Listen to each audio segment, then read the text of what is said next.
Vamos a hablar de lo que es la prevención de la transmisión de microorganismos multidrogoresistentes. ¿Sí? Hay distintas definiciones que... Uy, qué feo que se ven. Sí, se ve feo por el lado. Bueno, que fueron cambiando a lo largo del tiempo. Según el CDC, en el año 2011 se definió como microorganismos multidrogoresistentes aquellos que son resistentes o son susceptibles más bien a 3 familias de antibióticos, ¿sí? Bueno, ahí se definió como en realidad la no susceptibilidad al menos a un agente de 3 familias distintas de antibióticos. Por ejemplo, no sé, fluoroquinolona, que sea resistente a la ciprofloxacina, los aminoglucósidos, que sea resistente a la micacina. Bueno, por lo menos a 3 familias que no sean susceptibles, ¿sí? A eso se nos definía como microorganismos multidrogoresistentes. Después están los pan resistentes, que son resistentes a todas las drogas de las cuales disponemos. Esto ha sido modificado con el tiempo en el año 2018, según las guías ITSA, que son europeas. Se centraron un poco más como haciendo más hincapié en lo que es cada institución, la problemática de cada institución, y no tanto a cuántos antibióticos es resistente tal microorganismo, sino de las alternativas que se disponen habitualmente a cuántos antibióticos esos gérmenes son resistentes, porque es lo que más nos importa. A veces tenemos alternativas terapéuticas para ciertos gérmenes, pero no están disponibles en nuestro hospital. Entonces, que sea resistente a los antibióticos de primera línea, que son las drogas de las cuales disponemos, para nosotros ya es un problema gravísimo, ¿sí? Entonces, bueno, se habla de microorganismos difíciles de tratar. Por ejemplo, en el caso de la pseudomonas, antibióticos como piperacilina, tazobactam, ceftazidima, cefepime, atronam, miropene, imipenem, ciprofloxacina. Bueno, ya que sea resistente a ese tipo de antibióticos, ya lo cataloga como una pseudomona difícil de tratar, ¿sí? Porque son los antibióticos que habitualmente disponemos en los hospitales, como por ejemplo estos, ¿sí? Bueno, esto es a modo general, medio estadístico. Hoy en día en América Latina las infecciones asociadas al cuidado de la salud por gérmenes multiresistentes representan, son aproximadamente de 8,5 millones a nivel mundial. De 136 millones de infecciones asociadas al cuidado de la salud por estos microorganismos, Argentina tiene 1.650 infecciones, IACs, cada 100.000 habitantes, como para saber dónde estamos parados. Gérmenes multiresistentes aparecen cada vez con mayor frecuencia. Uno de los microorganismos que tiene como un rol muy importante es el Acinetobacter. La particularidad que tiene este germen es que es un microorganismo oportunista, muchas veces coloniza los pacientes, más en unidades de cuidados críticos. Tiene la particularidad de poder persistir en las superficies inanimadas durante muchísimo tiempo, entonces es más fácil que se pueda diseminar y que pueda colonizar dispositivos o lugares de trabajo, manos del personal. Que ahí es donde después vamos a hablar un poquito. Y se está viendo con el paso de los años que se está incrementando el nivel de resistencia de, por ejemplo, este germen a, por ejemplo, los carbapenemes, al igual que la pseudomonas aeruginosa, ¿sí? En un estudio que se hizo en el año 2020, acá en Argentina, en el Instituto Malbrán. Hoy en día, por ejemplo, lo que son las pseudomonas resistentes a imipenem, meropenem y pipertazo, representan entre un 25 y un 50% de los aislamientos de pseudomonas. Y acá el punto es un poco poder diferenciar cuando se trata de una colonización o de una infección, ¿sí? Sabemos que no es lo mismo. Puede estar un paciente colonizado y no puede ser, digamos, una fuente, un lugar, digamos, de desde donde ese germen pueda diseminarse, ¿sí? Pero es importante a la hora de la optimización del uso de antimicrobianos diferenciar de si estamos en presencia de una colonización o de una infección, ¿sí? Porque muchas veces, más en estos gérmenes en particular y en unidades de cuidados críticos, no se sabe realmente si están colonizando o si realmente es un germen para jerarquizar. Se demoran los tiempos de antibiótico-terapia justamente por este tema, porque no se sabe con exactitud si realmente está ocasionando una infección. El paciente muchas veces recibe tratamientos cuando no corresponde. Esto lleva a incrementar lo que es la aparición de resistencia antimicrobiana, ¿sí? Un mal uso o un uso inadecuado de los antimicrobianos. Hay que ser muy criteriosos a la hora de tratar, con qué antibióticos, tener en cuenta el foco, tener en cuenta la farmacocinética, la farmacodinámica de los medicamentos, de los antibióticos. Un montón de cosas a considerar. A veces no es tan sencillo, pero bueno, sí ser lo más criterioso posible como para evitar un uso inapropiado de antimicrobianos que después no solamente lleva a, por ejemplo, sobretratamiento, con lo que implica en el paciente poder desarrollar efectos secundarios por esas drogas, asimismo el mayor costo para la institución en gastos por el consumo de antimicrobianos y también por estadías más prolongadas de, digamos, la estancia hospitalaria. Sí. Si el paciente está colonizado, asintomático, no tiene signo de infección, no se debe medicar. No debería tratarse. Claro. No debería tratarse. Si está colonizado, no.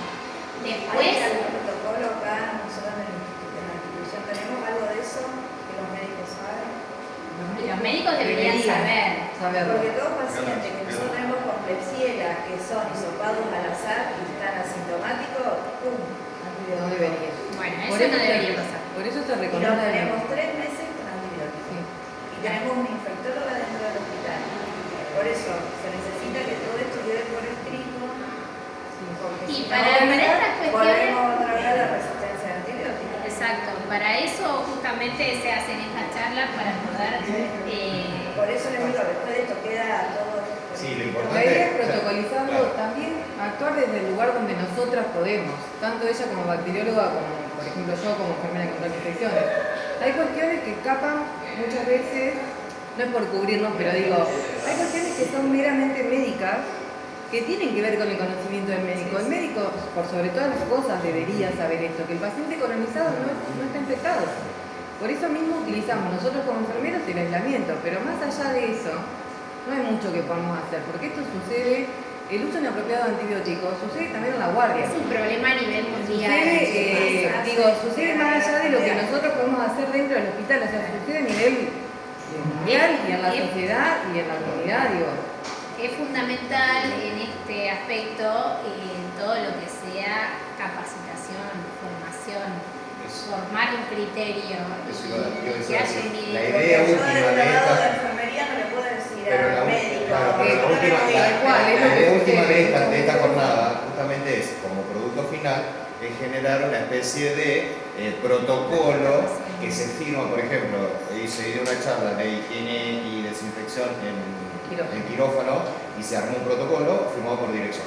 ¿Se entiende? Entonces, posteriormente, por eso la importancia que desde el comité, o sea, yo desde el comité puedo hacer esto, ella desde su rol y ella desde su rol, pero si, por ejemplo, enfermería no asiste, médicos no asisten, están esquivando al rol que le corresponde. Y la capacitación, como dice Anisa, es importantísima y es necesaria y obligatoria dentro del mismo rol. Entonces, se puede hacer un protocolo, pero a la vez también esto atrás. Esto yo, por ejemplo, le puedo decir a Danisa y a Carla, che, préstame los PowerPoint, yo los subo a los grupos, ¿sí? Pero después, habría que ver si después de esto, más allá del protocolo, que se puede formar por dirección y demás, hacer un encuentro con farmacia para justamente hablar y protocolizar los antibióticos que sí tiene la institución o los que se puede adquirir para evitar ese uso desafortunado de antibiótico innecesario, y también para los jefes de los diferentes sectores, jefes médicos y jefes de enfermería. ¿Se ¿Se entiende? O sea, pero primero vamos por el protocolo, primero vamos por la charla, Esto capacitación, lleva, segundo por el claro, protocolo, tercero por un reuniones. trabajo como muy arduo, una problemática a nivel mundial que se ve de manera creciente en los últimos años y se sabe que va a ser un problema de acá a Es que es la próxima 10 pandemia. años, claro, va La a ser algo pandemia por tremendo. microorganismo multiresistente es la próxima que tenemos encima, digamos. Que nos vamos a encontrar con gérmenes multiresistentes circulando por todos lados sin saber cómo tratarlos. ¿Sí? Entonces, requiere no solamente o sea, cada uno desde su lugar puede hacer su aporte, pero se necesita de un compromiso de distintos eslabones del ámbito, ¿no? Sanitario, desde la dirección, la administración, desde todo lo que es capacitación.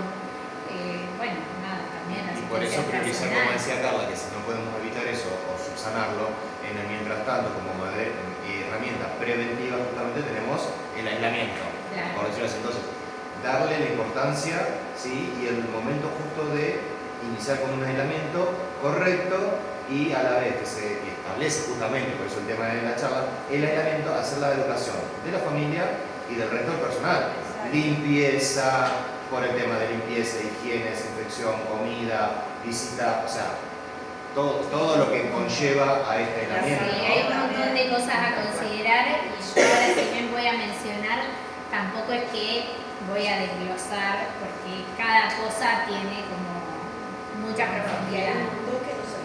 Pero bueno, es importante por lo menos tener en mente qué es lo que está pasando para también saber por qué cuando haya que actuar, ¿no? Ante alguna medida o estas cosas que a veces vemos, ¿no? de comportamientos que no corresponden, bueno, poder decir, por lo menos desde...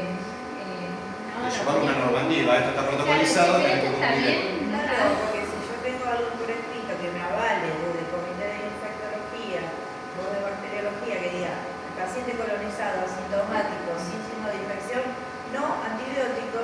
A veces, voy a poder ojo, pelearla con el también lo que médico. sucede es que, bueno, este problema de ¿estoy ante una colonización o ante una infección? Claro. Muchas veces pasa, a veces se sabe y a veces hay A dudas. veces se medica previniendo la infección. Claro. Aquí Aquí este me hacen paciente vulnerable, los pacientes acá. Eso dependiendo yo de la te digo. estadía. Ahora, en un ratito les voy a comentar algo de los hisopados como para tener en cuenta eso, a ver, por qué, cuál es el sentido Por eso, y... nosotros acá en la sala tenemos un paciente con HPC, está colonizada y con antibiótico. Y no tiene ningún signo de infección. Nada, era sintomático, fue al azar.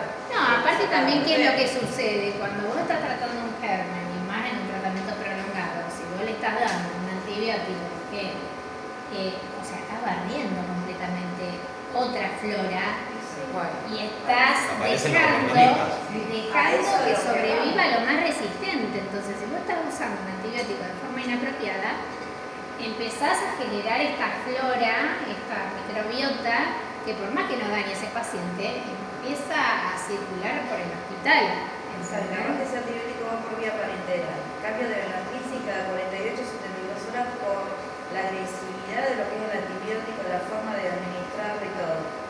Y ya le estamos, estamos atentando sobre esa persona porque cada vez que recambio de venocrisis tenemos Todo el riesgo que se riesgo de que esa implica. persona se infecte. Sí, y O la bueno, flebitis, muchas o lo que veces, sea. justamente por ejemplo esto de retrasos en alta, o sea, prolongaciones en la estancia hospitalaria, no solamente tiene que ver con un tema de costos a nivel hospitalario, sino de la seguridad del paciente, de los riesgos, ¿sí? De estar dentro de una institución, porque sabemos que los pacientes que están hospitalizados tienen mayor riesgo de pescarse un germen multiresistente o tener una infección asociada a la salud. Son todas esas cosas que hay que contemplar a la hora de decir, bueno, hay que tratar, amerita, o sea, cuanto antes se pueda dar de alta un paciente, mejor. Y ahora tenemos De manera criteriosa siempre. Por ejemplo, para camisolines, nos dan lo justo y necesario. Si las chicas de servicio nos vienen a pedir camisolines porque no tienen. Sí, o guantes. Guantes nos dan 2 cajitas. Entonces no tenemos Las herramientas. Las herramientas Claro. para protegernos. Bueno, ese es otro de los problemas. Lo Yo sabe creo que- farmacia, lo sabe dirección. Yo creo que tú estás arista. Vos fíjate que todo lo que se está diciendo es falta esto, pero falta educación, falta insumos, o EPP, lo que fue. si logramos que los diferentes jefes, los diferentes actores intervengan y se comprometan se puede generar un protocolo que se use como fundamento, entonces eso obliga a la compra de porque es necesario. Entonces, ahí tenés un justificativo. Ya lo hablamos, es más. Pero con un protocolo no se puede negar. ¿Podemos usar camisolina de tela y lavarlos? No. Cabo, o sea, No se puede. Me dicen, la pequeña familia sí, me dijeron. Entonces, pero bueno, que alguien venga y me diga, podemos usarlo. Que alguien me lo Yo tengo diga. entendido que el de tela no. La pequeña lo usa. Para eso se es el El descartable. médico qué tiene su situación? camisolina. Pero En ¿no es aislamiento y un contacto. aislamiento?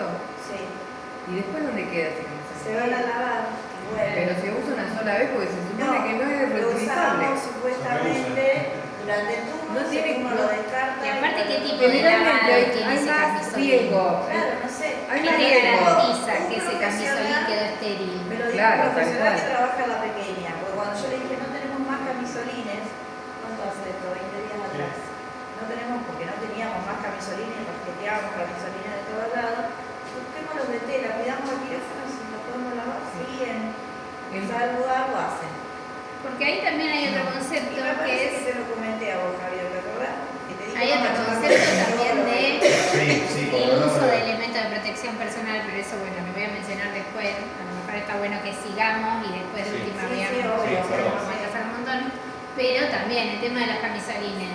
A ver, usar no es protección No. de uno, es no llevar esto Esto a allá otro y lado. allá, Lo que sí, sucede por eso cuando- justamente lo descartable.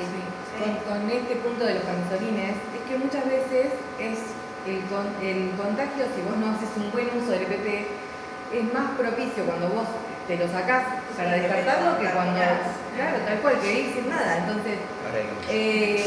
sacárselo, colgarlo y volverlo a usar, yo no lo hago, o sea, no me entra como la forma de volver a agarrarlo y ponérmelo sin contaminar. ¿Te acordás Sí. cuando fue el COVID que nos sacábamos a veces y dejábamos las máscaras y nos rociábamos pim pim con alcohol o lavandina? Bueno, la idea era esa.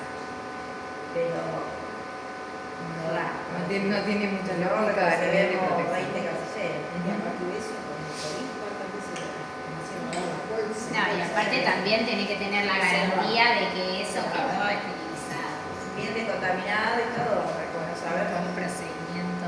Pero bueno, sí, se sabe que es una problemática el tema de insumos, a veces no son insumos demasiado caros, pero sin embargo no están disponibles, inclusive pasa con el lavado de manos, un montón de cuestiones. Pero bueno, está bueno registrar y ver de qué manera las cosas que se pueden corregir cambiar. Porque mi duda era esa, el paciente colonizado que está sintomático y todo, porque no sé, estamos atendiendo a ella está colonizada y no da ningún signo, ningún síntoma de Es nada. que es lo que sucede la mayoría de las veces. O sea, no sabemos Ya la te estamos colonización hasta atendiendo y que está pasa. colonizada y te estoy atendiendo a vos sin medidas de protección. Entonces, ¿hasta qué punto? Bueno, hay ahora igual medidas después ¿Qué de- medidas de protección? Ajá, ¿En qué medidas de sentido protección. decís? Por ejemplo, los camisolines. Nosotros nos ponemos el camisolín Sí. y los guantes, los elementos de protección personal, de aislamiento de contacto en el paciente que nos dicen que tiene la KPC. Sí, por sí, no ejemplo. se justifica tampoco que haya un abuso de esos recursos Igual, claro, en cualquier pero por eso, persona. Claro. Bueno, porque después vamos a hablar de esto porque existen los... Hay criterios criterios para saber. estándar existen justamente para esto. Que uno debe atender a cualquier persona sabiendo que puede portar cualquier Los cosa. guantes nos colocamos los guantes, pero no te pones camisolín para atender a todos. No, no se debería tampoco. No, y no Ese sería un debería, mal uso de claro. recursos. Por eso, pero el guante sí está presente. Sí. O sea, después Claro, vamos por a eso ver, hay hay un como montón de precauciones cuestiones estándar a que tener tienen en que ver con cuenta eso. de qué pacientes son los que pueden o tienen mayor probabilidad o riesgo de portar un germen multiresistente. Que es más o menos lo que utilizamos para seleccionar a quién hisopamos, Exacto. son más o menos estas medidas. Claro. No se hisopa toda la No va a comunidad, se hisopar a hisopan todo. a determinada población que es la más riesgosa o la que más posibilidad tiene de estar colonizada. Tal cual. Queremos avanzar porque si no por ahí Sí, le cortamos sí. ahí. Bueno, esto un poco es lo que estuve comentando. Bueno, respecto a la resistencia antimicrobiana, se sabe, está aumentando año tras año muchísimo. Del año 2002, las Klebsiella resistentes a carbapenemes representaban el 0,3%, hoy más del 50%, o sea, esto está en ascenso. Según la Organización Mundial de la Salud, existen distintas estrategias que están bien definidas y consisten, o sea, para reducir la RAM, la resistencia antimicrobiana, que consiste en utilizar los antibióticos de manera, de forma óptima, ¿no?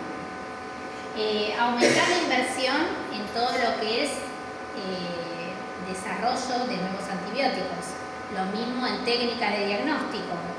Por eso cada punto de esto abarca un camino inmenso a trabajar. Bueno, esto tiene que ver más con cuestiones gubernamentales, ¿no? Y de laboratorio farmacológico. Bueno, desarrollo de vacunas, concientizar acerca de todo lo que tiene que ver con las infecciones asociadas al cuidado de la salud. Bueno, hacer vigilancia obviamente y establecer programas de prevención que permitan reducir las infecciones asociadas al cuidado de la salud y la aparición de gérmenes multiresistentes.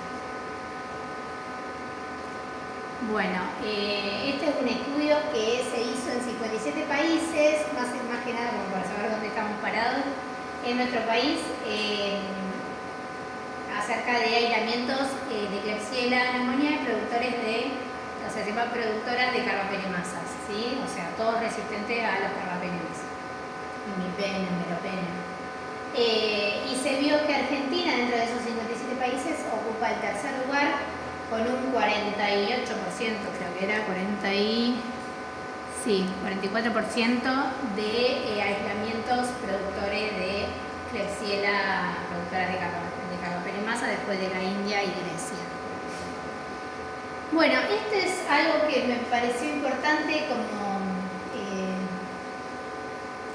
trabajar y quedarnos como un poco con esta idea acerca de los microorganismos, cómo funcionan, ¿no? Una bacteria tiene por un lado una expresión de genes de manera constitutiva, natural. Por ejemplo, no sé, tenemos la Klebsiella pneumoniae que normalmente es resistente tiene una resistencia natural a la ampicilina. Contra eso no se puede hacer nada, ¿sí? Ese germen wild type funciona así, ¿sí? Ya va a ser, no sé, el Proteus mirabilis, es resistente a los nitrofuranos. Bueno, ya sabemos que no se puede tratar con ese antibiótico, pero ya ese germen porta ese gen y no podemos evitar eso, ¿sí? Es como propio de esa bacteria. Después tenemos lo que son las expresiones inducibles. Ahí se expresiona en presencia de antibióticos. Esto pasa con algunos gérmenes, por ejemplo, no sé, el Citrobacter fremdi. Tienen genes, o sea, aportan genes que expresan enzimas, como por ejemplo la SAPC, que le confieren resistencia a la cefalosporina de primera generación, ¿no? Hasta la cefalosporina de primera generación, que son beta-lactamos. Normalmente son resistentes hasta estos antibióticos. Pero ¿qué pasa? En presencia, por ejemplo, siendo sensibles in vitro, ¿no? En el antibiograma, siendo sensibles a las cefalosporinas de tercera generación, que muchas veces por encontrarse el médico con un informe que diga, bueno, es sensible a ceftazidima, se trata con ceftazidima, pero ¿qué pasa? Este germen en particular tiene esa enzima que tiene una expresión inducible, y hay antibióticos que inducen la expresión de esas enzimas, ¿no? Que las incrementan. Entonces, no saber estas cuestiones hace que los tratamientos sean inefectivos, ineficientes, digamos. Esto es algo que, para evitar la falla de tratamiento y la selección de cepas multiresistentes, es importante que, por ejemplo, desde el laboratorio de microbiología haya avisos de estas cuestiones, ¿sí? Como, bueno, se detecta este tipo de enzima, cuidado, porque si se trata con este antibiótico que in vitro es sensible, puede en un tratamiento prolongado desarrollar resistencia in vivo a ese antibiótico y no funcionar, ¿sí? Entonces también desde el laboratorio, como aportarle desde el conocimiento de estas cuestiones, como para ayudar y ver de qué manera, cuál es el mejor tratamiento, ¿no? Para este tipo de gérmenes. O sea, si bien no podemos evitar que estas bacterias, por ejemplo, porten este tipo de enzimas, podemos descubrirlas, digamos, detectarlas y alarmar al médico para que, bueno, en estos casos, mejor en vez de una cefalosporina de tercera, que podría ser útil pero puede fracasar, mejor usar un carbapenem. O mejor usar, si existen otras alternativas, otros antibióticos. Ahí es como un trabajo conjunto donde, bueno, la idea es que el paciente sea tratado de la mejor manera y optimizar el uso de antimicrobianos, reducir también la resistencia, porque ¿qué pasa? Si estos pacientes, por ejemplo, son tratados con un antibiótico que puede inducir esta enzima, in vivo puede ir desarrollando resistencia y de repente nos empezamos a encontrar con esos gérmenes multiresistentes que pueden pasar de ese paciente a otro y ya nos encontramos con otro panorama, ¿no es cierto? Con gérmenes se les llama mutantes de reprimida, ¿sí? Donde ya no es este germen como natural, ¿no? Como estaba apareciendo, ya al estar esas mutantes de reprimida que se sobreexpresan estas enzimas, ya son resistentes a un montón de antibióticos y ya disparan en otro lugar. ¿Se entendió más o menos? Bueno, después tenemos lo que es innato, que contra esto no se puede hacer nada, y tiene que ver con mecanismos más inespecíficos, donde, por ejemplo, aparecen canales, porinas en las membranas bacterianas que permiten el ingreso o no de ciertos antibióticos por los tamaños. A veces estas porinas se sobreexpresan o se reduce la expresión y con eso como que juega un poco la bacteria para ver qué deja entrar y qué no, y si vuelve resistente o no. Eso no podemos hacer nada. Lo mismo con la bomba de flujo, que expulsan antibióticos, pero son como mecanismos inespecíficos.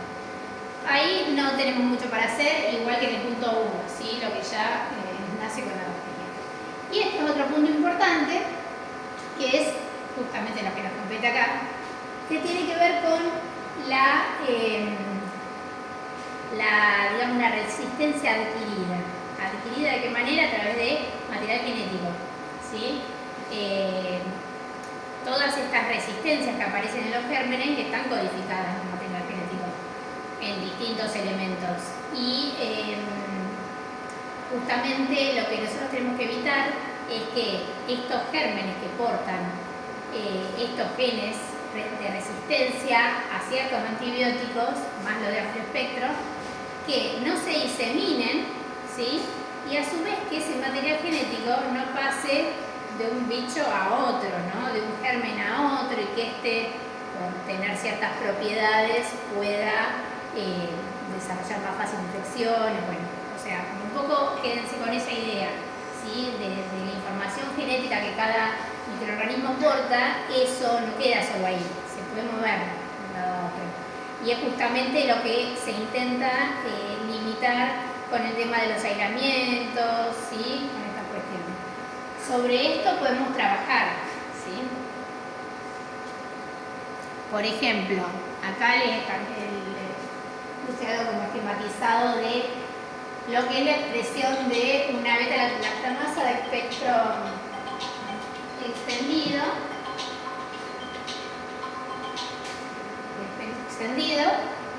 cuando portan esta enzima en las bacterias,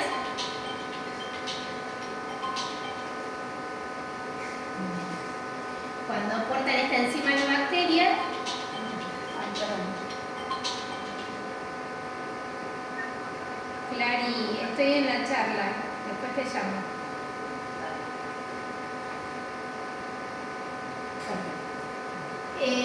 Bueno, cuando portan esta enzima, por ejemplo, en las bacterias, muchas veces aparece en estos elementos móviles que se llaman plásmidos, que es un material genético independiente del material genético del ADN, digamos, de la bacteria, se replica de manera independiente de toda la maquinaria, y la particularidad que tiene es que se puede mover de una bacteria a otra, ¿sí?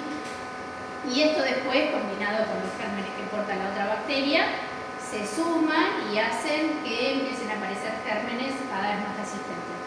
Aparte de, por ejemplo, este plásmido, en este caso, codificar para una enzima beta-lactamasa de espectro extendido, muchas veces se ve acompañado de otros genes que le confieren resistencia a otro tipo de antibióticos, ¿sí?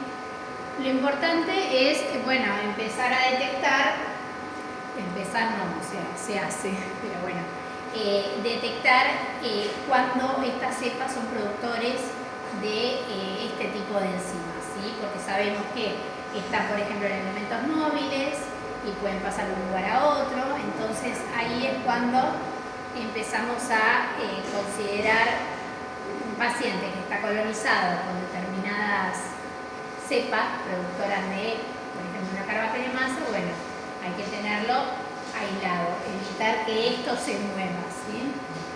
Esto no solamente, sino el germen también, o sea, esto se lo digo medio a grosso modo como para que se entienda. Bueno, lo que se ha visto acá en Argentina es, por un lado, las cepas productoras de carbapenemasa de tipo KPC, serinocarbapenemasas, bueno, vienen de hace ya varios años.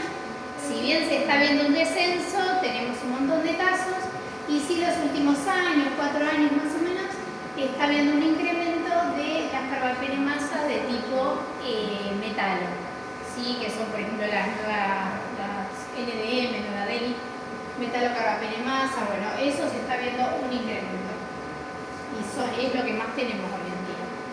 Y bueno, por otro lado, están empezando a aparecer los doble productores de carbapenemasa que coproducen KPC y NDM, ¿sí? Metalo y serinocarbapenemasa.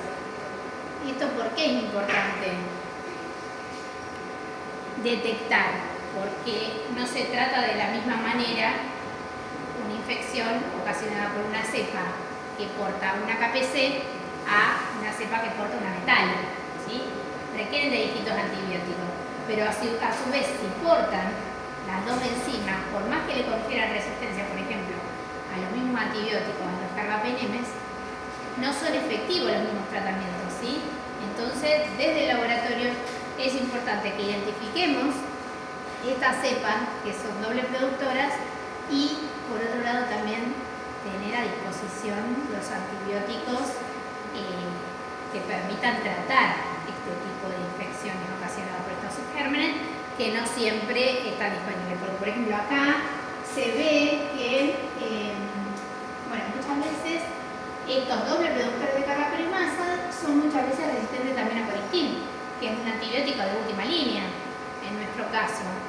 Y a veces, por ejemplo, no disponemos de lo que es Eftasima, Vivartam, Astronam, bueno, es más común, pero a veces no está disponible. Entonces, como que se nos agotan las posibilidades. Bueno, esto es un poco lo que hablamos al principio, que la Organización Mundial de la Salud hoy habla de la gran amenaza para la salud pública, todo lo que tiene que ver con las infecciones asociadas al cuidado de la salud por gérmenes multiresistentes, la RAM, y pronostica que puede haber alrededor de 10 millones de muertes en el año 2050 por este motivo. El problema que nos ocupa, ya un poco estuvimos hablando, por un lado, identificar todo lo que es mecanismos de resistencia, enzimáticos particularmente, ¿sí? Las BLE, las beta-glucanasas de efecto extendido, las KPC, las metalo, las AMC, las OXA, hay distintos tipos. Es importante disponer de herramientas para poder detectar estos mecanismos de resistencia, a su vez también la rapidez, ¿sí? Y por otro lado, disponer de antibióticos que permitan tratar ese tipo de infecciones por estos gérmenes, que es lo que le decía, no siempre están disponibles. Todos estos antibióticos, por ejemplo, son antibióticos nuevos que no, por ejemplo, acá en el hospital no tenemos a disposición. Vemos que, por ejemplo, si tendríamos alguna cepa productora de cualquiera de estas enzimas, por ejemplo, no sé, la combinación Astronama-Vivartam iría perfecto, pero no lo tenemos disponible. A ver, tampoco sirve en una situación de emergencia pedir un antibiótico, o sea, tiene que estar, porque eso lleva una demora en el tratamiento cada día, cada hora que pasa un paciente sin el antibiótico apropiado, el incremento de la mortalidad es inmenso, ¿sí? Entonces, bueno, también pasa con el Fidelocol, que es un antibiótico muy nuevo, no está disponible, pero aún así ya en muchos lugares que se está usando están empezando a haber resistencia. Entonces, esto es como una cosa que es una bola de nieve que nunca se termina. hay que cuidar y hacer un buen uso para dejar los antibióticos como estos o los de última línea, de amplio espectro en nuestro caso, reservados para las situaciones más complejas. Bueno, el problema que nos ocupa es justamente eso, la RAM, la resistencia antimicrobiana y la accesibilidad a los antibióticos, ¿sí? Porque divino, tenemos esos antibióticos que pueden servir para los dobles productores de carbapenemasa y si no lo tenemos disponible es como la nada misma. Bueno, esto por ejemplo es uno de los antibióticos nuevos, o sea, de los más nuevos, es una cefalosporina combinada con un inhibidor de beta-lactamasa. Está dando muy buenos resultados, se usa en un montón de instituciones, más que nada en Buenos Aires, muchas veces se usa como tratamiento empírico y después se va desescalando según los antibiogramas, bueno, en otras instituciones no nos pasa a nosotros, pero digo, qué importante que es disponer de estos antibióticos, siempre con criterio y como les decía, haciendo un buen uso, porque son cosas caras. Y bueno, también todo mal usado también lleva al desarrollo de resistencia. Pero, por ejemplo, hay muchos estudios donde muestran la efectividad de ceftazima, albactam, por ejemplo, en cepas productoras de carbapenemasa que tienen como única opción de los antibióticos que disponemos el colistin, que muchas veces se lo usa como, digamos, de última línea, pero bueno, no es tan efectivo para determinados focos, para determinados pacientes, además de todos los efectos adversos. Bueno, y han hecho muchos estudios comparando, digamos, la mortalidad a 30 días de los tratamientos contra ceftazima y albactam en comparación con el colistin y vieron una efectividad muy alta de ceftazima y albactam respecto a colistin, por ejemplo, de 9 contra 32, muchísimo. Inclusive muchos estudios viendo tal, digamos, evidencia significativa de la efectividad de, por ejemplo, este antibiótico nuevo contra colistin, tuvieron que truncar los estudios porque dijeron estamos dejando morir a los pacientes, porque evidentemente con esto andan realmente bien. Bueno, eso como más o menos también para tener este concepto de los antimicrobianos, el desarrollo de los antimicrobianos, tenerlos disponibles, usarlos cuando correspondan. Bueno, puntos clave, un poco estuvimos hablando, los pacientes hospitalizados tienen particularmente el riesgo de desarrollar infecciones asociadas al cuidado de la salud. Puntualmente, bueno, hablando de gérmenes multiresistentes, más aún aquellos que, bueno, de por sí los pacientes hospitalizados, el sistema inmunológico va a estar más vulnerable y más aquellos pacientes en estado crítico. Aquellos pacientes multiinvadidos, ¿sí? Que presenten sonda, que presenten dispositivos, ventilación mecánica o bueno, que estén con alguna vía central, con sondas, ¿sí? Todo eso se manipula y es fuente de, o sea, riesgo de ingreso de estos gérmenes multiresistentes, porque se puede colonizar esos dispositivos y después ingresar al paciente y producir infección. Lo mismo también cuando son pacientes que están atendidos de manera multidisciplinaria, como ocurre en UTI y en otros servicios donde el paciente, por el estado crítico que tiene, necesita asistencia de kinesiólogo, de quirófano, de enfermero, de terapista, bueno, entre otros. Entonces, mucha gente, muchas manos, otros riesgos.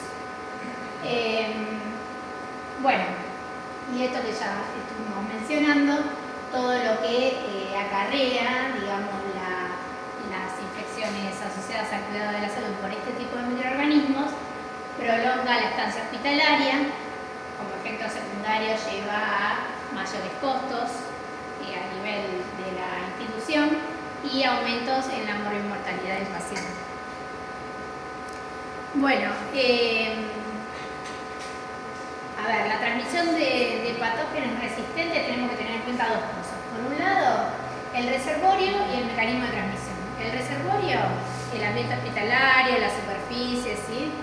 Y también los pacientes, lo que estuvimos hablando, aquellos pacientes que estén colonizados o que estén infectados, bueno, lo mismo, o sea, son fuentes de, puntualmente los pacientes infectados con otros inóculos y otras cargas bacterianas, digamos, pero los dos son fuentes de transmisión de este tipo de microorganismos. Tener en cuenta que, por ejemplo, cuando un paciente está colonizado, ese germen puede no estar ocasionándole nada, ninguna infección, pero puede perdurar, o sea, estar ese paciente como portador de ese germen durante semanas o meses. Eso es importante también cuando a un paciente le dan el alta y estos pacientes reingresan a veces al hospital.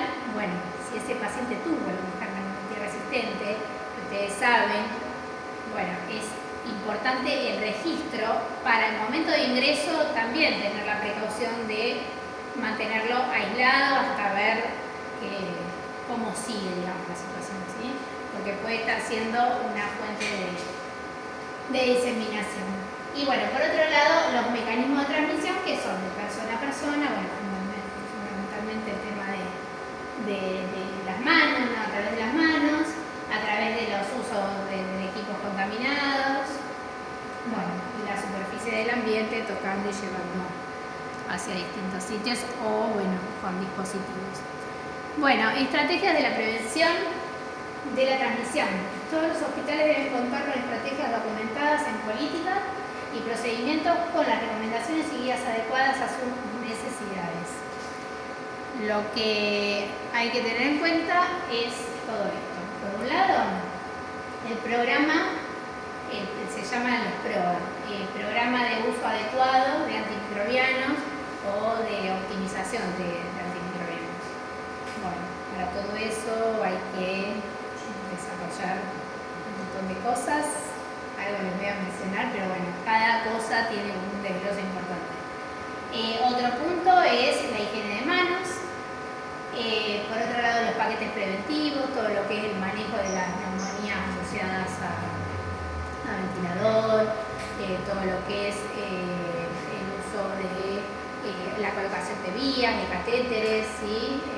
O pacientes que tienen sondas, bueno, todo eso que esté protocolizado, la manera de proceder, la manera de limpieza, los recambios, bueno, todo eso tiene que estar protocolizado para de esta manera evitar o minimizar las infecciones, las SIDAX.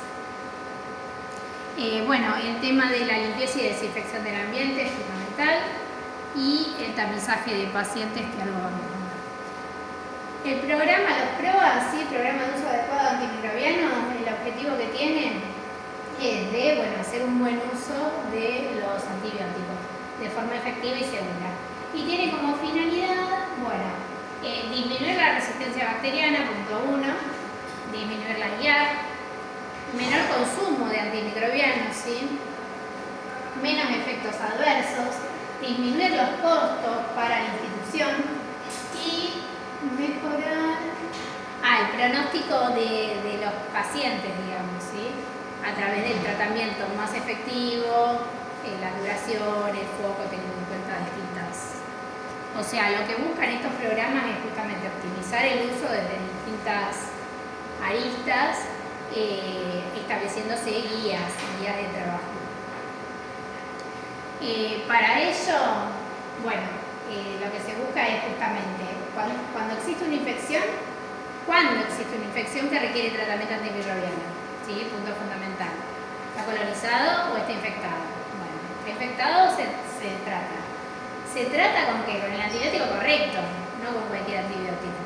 Siempre que se trabajará de manera empírica, para eso obviamente que es importante tener un conocimiento previo de la estadística de los lugares, pero bueno, si no se tiene de esos datos, no se dispone de esos datos, también tener un diagnóstico lo más rápido, pruebas de laboratorio lo más rápido posible para poder saber si el antibiótico que estamos usando es el adecuado, si a lo mejor siendo adecuado no es necesario y estamos usando uno de muy amplio espectro y con eso, digamos, puede estar acarreando el desarrollo de multiresistencia, entonces poder desescalar siempre que se pueda, ¿sí? A veces estamos con un carbapenem que deberíamos usarlo para reservarlo para casos más graves o más donde disponemos de menos opciones terapéuticas, y capaz que podemos estar con una cefalosporina de primera o tercera generación perfectamente, y bueno, en eso, digamos, de eso se trata, ¿no? De ver qué antimicrobiana es el correcto, en la dosis adecuada, el esquema adecuado y la duración. A veces pasa mucho también esto, de tratamos por las dudas 10 días y con 5 días es suficiente. Esos 5 días, además, yo creo que tengo acá a ver, una tablita, esto es de unas guías europeas, nada, más que nada no se ve nada, pero por ejemplo, no sé, las infecciones del tracto urinario, con 5 días es suficiente, por ejemplo con, no sé, cipro. Un paciente que tiene una infección del tracto urinario baja, no complicada, con 5 días si evoluciona bien es suficiente, y a veces se lo trata, no sé, 10 días de manera necesaria. Se hicieron comparaciones viendo los mismos resultados, la misma efectividad, pero bueno, eso lleva a efectos adversos, a mayor desarrollo de resistencia, a prolongar la estancia hospitalaria, los costos para, o sea, cada cosa tiene aparejado todo esto que es importante tenerlo presente. Bueno, ¿qué se necesita para desarrollar un PROA? Lo que hablábamos hoy de todos los integrantes, o sea, varios eslabones del equipo de salud, ¿sí? Un infectólogo, un farmacéutico, un microbiólogo, un enfermero de control de infecciones, que esté, digamos, a disposición la dirección del hospital, la administración,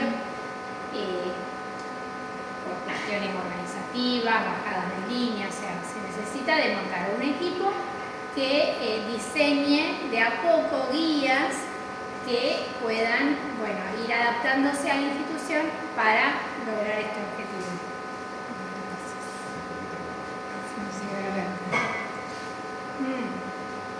Ya queda poco igual. Eso, el tema se está agotando la lámpara por lo que veo. Si ¿Qué? vos me permitís, ¿Qué? el PowerPoint después yo lo puedo pasar por el Sí, grupo. sí, yo lo dejo. Están, Sí, lo tengo ahí, lo por tengo si quieren que imprimir alguna de las gráficas o por ahí compartirlo, no sé ustedes si pueden, por algún grupo entre las alumnas o acá dentro del sector. Lo que más me interesa es los profesionales que prescriben la medicación. Eso es lo que más me interesa. Sí, o por ahí dejarlo en tu rol, por ahí acercárselo a los jefes y decir, bueno, que lo coloquen en su carpeta de gestión. Sí, yo soy la que Esto necesita un trabajito de hormiga. Creo que, claro. que es necesaria la responsabilidad, del equipo médico sobre todo. Por eso Nunca te vemos digo. un médico que esté presente con capacitaciones, Claro. que vea este tipo de cuestiones, que sepa de la importancia. Y a mí específicamente, seguro a vos, Flor, también, nos ha pasado ir a decir al médico, che, dale el alta porque está colonizado, está acá con un suero y no tiene nada más que el suero, y dice, pero ahora la familia que se enteró que está colonizado no se lo quiere llevar. Claro. No sabe ni siquiera explicarle la diferencia entre colonización y infección, y lo dejan más de 15 días internado. Entonces, se lo decís particularmente, le explicás el argumento, le das el argumento para que lo haga y no lo hace. O sea, hay una cuestión que Hay mucho temor, hay mucha inseguridad, falta de criterio también. La familia muchas veces presiona y el Porque eso médico lo vemos muchas a veces diario. desde ese También, lugar bueno, siente Y es como... como que si vos le decís a un paciente con infección urinaria que nos ha pasado 5 días de antibiótico, está bien, y dice, ¿cómo? Con 5 días no me voy a curar. Entonces el médico dice, bueno, le empezamos bien. Claro, pero es Y esa 10 inseguridad. novedosos. 10 es novedoso. claro.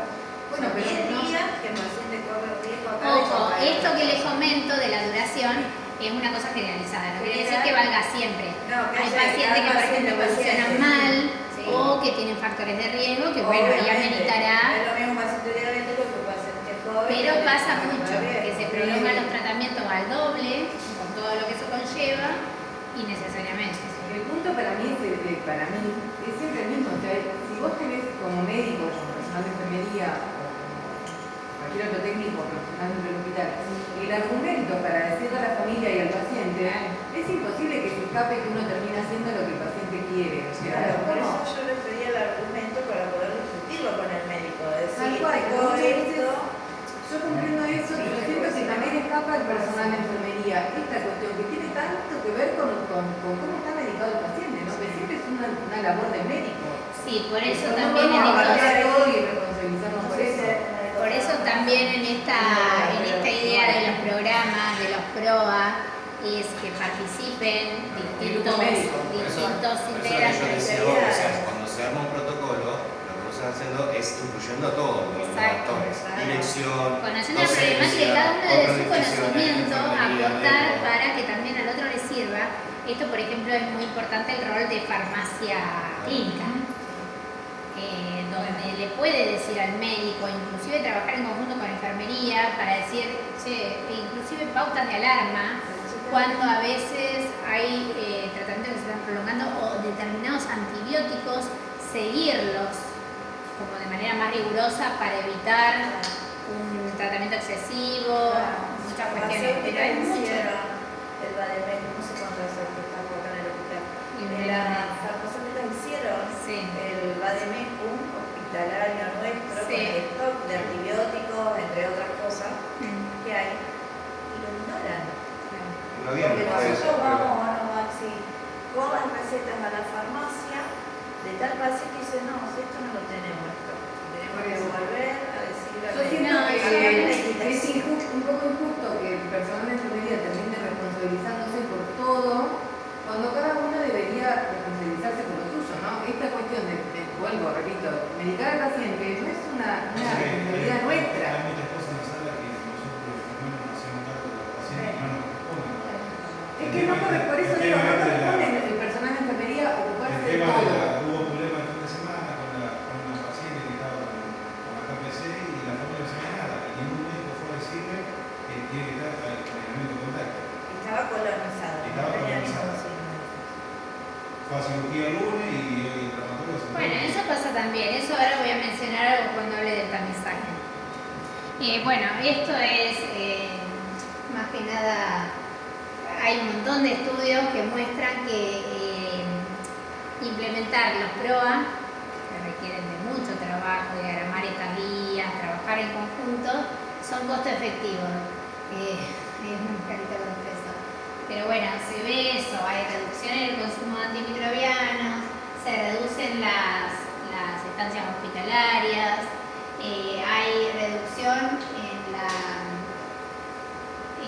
los ingresos a terapia intensiva, ¿sí? O sea, está demostrado que hacer PROA funciona, sirve, y bueno, algo importante para las instituciones es eso. Las instituciones me refiero como más a nivel administrativo, que inclusive desde los costos sirve, o sea, no solamente en la seguridad del paciente, todo lo que tiene que ver con la morbimortalidad, ¿no es cierto? Que sabemos que pero también sirve a nivel de costos, o sea, Creo que se al menos demuestra se eso. sirve por el otro lado, que sería como un beneficio económico, y que es la única parte donde por ahí podríamos llegar a modificar alguna conducta, que es que... Tiene esta cosa, por ejemplo, de los camisolines y no tenemos no sé qué. Bueno, pero ¿sabés esto? La importancia que tiene esto, porque a lo mejor no hay camisolines o no tenés, no sé, jabón o de repente, bueno, un montón de cosas. Bueno, por eso, que es súper importante y a lo mejor se desestima, pero no se tienen en cuenta estas cosas. Y en realidad, usar, por ejemplo, un antibiótico de amplio espectro o tener un paciente en terapia intensiva con un microorganismo multiresistente durante 15 días, tener, no sé, stock de bovina por todo el año. Entonces, como esas cosas también están. Bueno, ahora voy a hablar después un poco de todo esto, pero bueno, algo dijimos de lo que son las vías de transmisión, sí, vías de contacto, la higiene de manos es algo fundamental, que bueno, sabemos que podemos llevar microorganismos de un lado a otro. Y bueno, los retos es un poco esto que estuvimos hablando, que a veces es algo tan sencillo que requiere conciencia, ¿no? Conocimiento, tenerlo presente, disponer de un recurso mínimo, que a veces no está disponible, o no está de la manera, o sea, tan facilitado. Y bueno, los retos son esos, totalmente, la disponibilidad de trabajo, a veces tengo tanto trabajo que no doy abasto, que bueno, nada, se me pasa por alto o no puedo o lo desestimo. O el tema del olvido, ¿no? De no, por tampoco tomar tanto conciencia de lo que está pasando, lo que puedo estar evitando haciendo eso, no hacerlo. Y eso en líneas generales sirve para todo, o sea, tomar conciencia, saber qué es lo que está ocurriendo. Esto que hablábamos de los médicos cuando tratan, si no, tuve una colonización y demás. Bueno, eso es conocimiento. Lo mismo, bueno, los tratamientos prolongados, todo es conocimiento, por eso es necesaria la formación, la capacitación, pero bueno, en la presencia también. Eso de los protocolos es importantísimo, porque nos pasa un paciente de guardia, una pisobactam, ponele, Sí. y al lunes que ve el médico clínico de sala nos cambia el hipertazo. Ponele cualquier cosa así. Y estuvo 48 horas ya, de forma empírica, obviamente, porque Sí. le sacan el cultivo, etcétera, con un antibiótico. Sí, hay que ver qué pasa en el Pero- medio, porque a lo mejor, no sé, ese antibiograma estuvo al otro día y no se supo hasta el lunes, o hay que ver si le pusieron pipertazo por la duda porque no evolucionaba bien y no saben nada y pasa un montón de cosas. Por ahí la comunicación es lo que está Sí. pasando mucho Sí, también la entre comunicación, los es necesaria la rapidez también, que se pidan las cosas en un momento adecuado. La información también que nos llega al laboratorio, eso es importante, por eso en las planillas de bacterio todo lo que pueda quedar detallado es importante. Un paciente sondado no es lo mismo un paciente que no sondado. La forma de jerarquizar es diferente, si es un paciente pediátrico, si es un paciente, no sé, embarazada, añoso, todos esos datos son importantes a la hora de jerarquizar, porque no es una infección urinaria igual para todos, ¿sí? Se trabaja distinto. Bueno, el tema del aislamiento, un poco mencionamos el tema de los equipos de protección personal, ¿sí? Lo correcto sería, bueno, en los casos particulares donde haya que tomar medidas de aislamiento, disponer del equipo para trabajar con ese paciente y después descartarse. Lo mismo, bueno, si hay un paciente aislado, tratar de que esté lo más aislado posible, en una habitación si se puede aparte, o bueno, que no haya, digamos, que no se compartan elementos ni el personal que pueda llevar de un lado a otro. Bueno, esto también algo les mencioné de todo lo que son las medidas, los bans o medidas preventivas, paquetes preventivos, para manejar el manejo de la neumonía asociada al ventilador, las bacteriemias asociadas a catéteres, las infecciones urinarias asociadas a sonda y las infecciones de lidia quirúrgica. Para todo esto debería existir un protocolo de manejo de esas situaciones para minimizar todas estas cosas que venimos hablando. Bueno, la limpieza y desinfección también es súper importante para poder erradicar o minimizar la fuente, ¿no? El binóculo, que se haga de manera apropiada, que haya un registro, que las concentraciones de las soluciones de limpieza sean las adecuadas. Para eso también capacitación, que veo que vienen haciendo, capacitación para todo lo que es limpieza de los ambientes hospitalarios. Llevar un registro también de eso, de cómo se está haciendo, si se está haciendo, que haya supervisión en estas cuestiones, que se esté haciendo bien, porque no es solamente capacitar, bueno, listo, ya sé, no, es también que haya un registro de se está haciendo mañana, tarde, los horarios que se deben hacer, bueno, todo eso es importante. Sí, no se recomienda, por ejemplo, lo que es la toma rutinaria de cultivos ambientales, ¿sí? Ver ahí, a ver, ¿están limpiando bien la mesada? Bueno, hisopamos la mesada, mandamos a bacterio a ver si crece alguna cosa, eso no se recomienda. Eso muchas veces es un tema que genera debate, donde nos dicen, no se están haciendo los hisopados de quirófano, no se están haciendo los hisopados de tal servicio. Y yo siempre explico lo mismo, y los hisopados solo se utilizan en cuestión de un brote, o sea, si hay un brote en algún servicio, sí. ¿Hisopado de superficie, sí? Sí. Ah, no. Sí es recomendado hacer un hisopado, pero si no hay una lógica de que se haga de forma rutinaria, y a veces es re difícil como que lo comprendan. Entender, claro, Sí. hacerlo entender. No, eso no se justifica nunca, aparte representaría un costo innecesario, sin sentido y no sabría qué, o sea... Aparte, si ese microorganismo está ahí, no está generando nada, digo, Claro. podemos encontrar un montón de cosas. Sí, El tema es que sí. esté generando un problema real. Sí, aparte también la carga, bueno, un montón de cuestiones.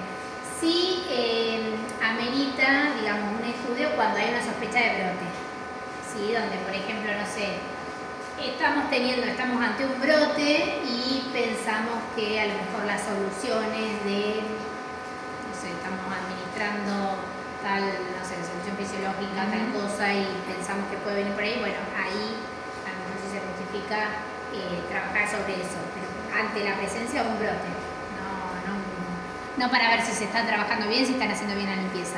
Para eso se necesita capacitación, revisión, digamos, y supervisión de que el trabajo esté haciéndose como corresponde. Bueno, y respecto al tamizaje, que eso es lo último, es una herramienta útil para reducir la aparición y diseminación de gérmenes multiresistentes.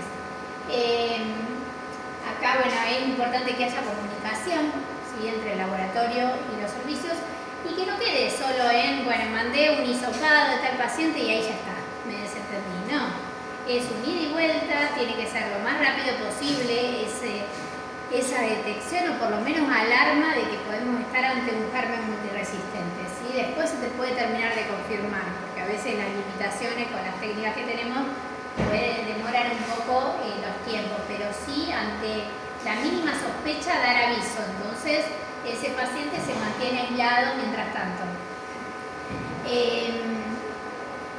¿Qué pacientes hisopar? No hay que hisopar a todos los pacientes, ¿sí? Porque sería costo efectivamente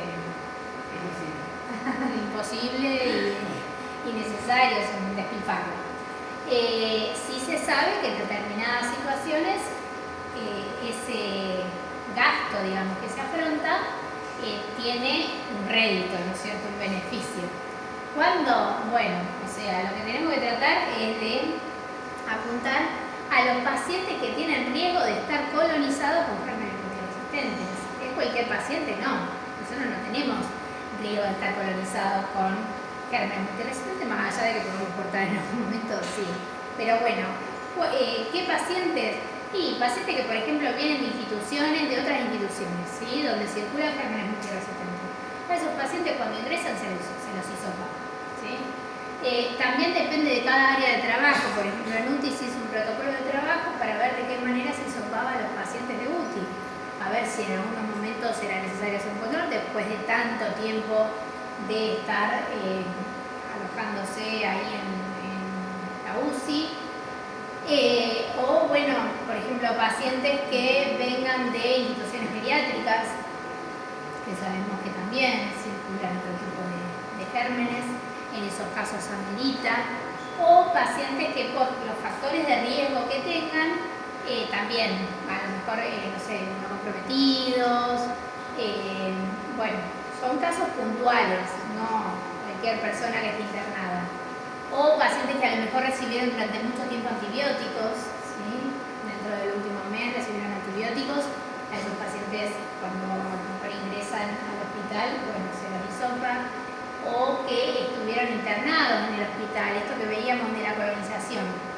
A veces el paciente se coloniza, no le pasó nada, se fue dado de alta y viene a las 2 semanas por otra cuestión o por lo mismo.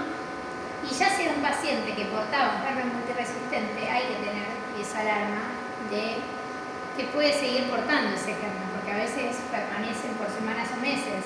Entonces ya de entrada, antes del hisopado, bueno, mantenerlo ahí.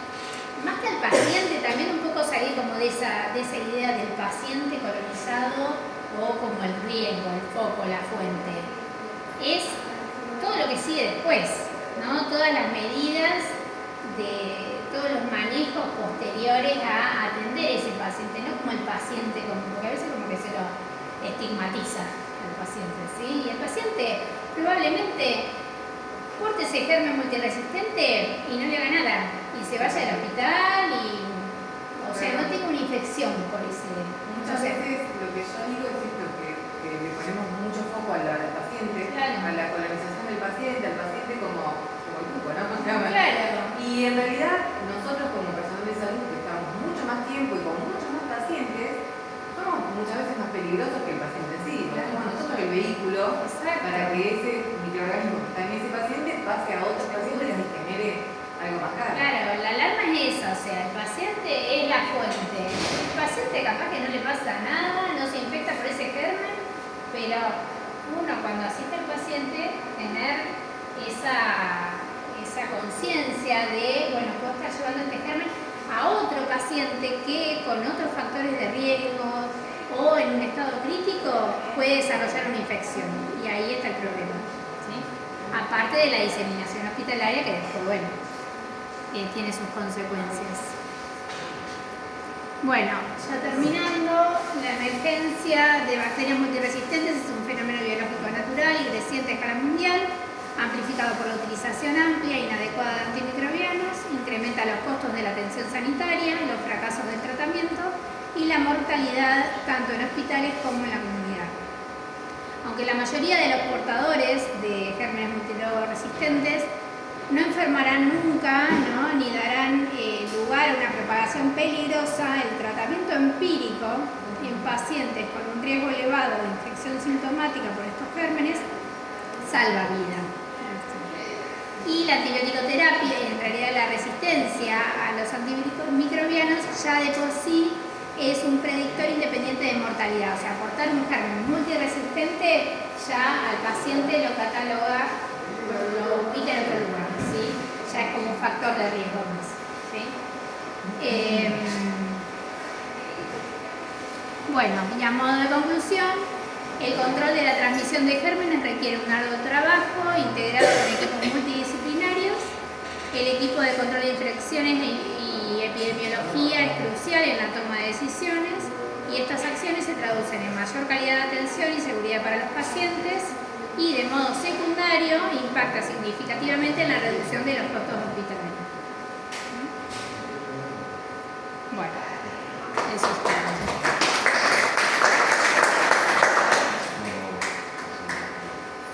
¿Tiene alguna duda? Si quieren tomar 2 minutos, ahí tienen una.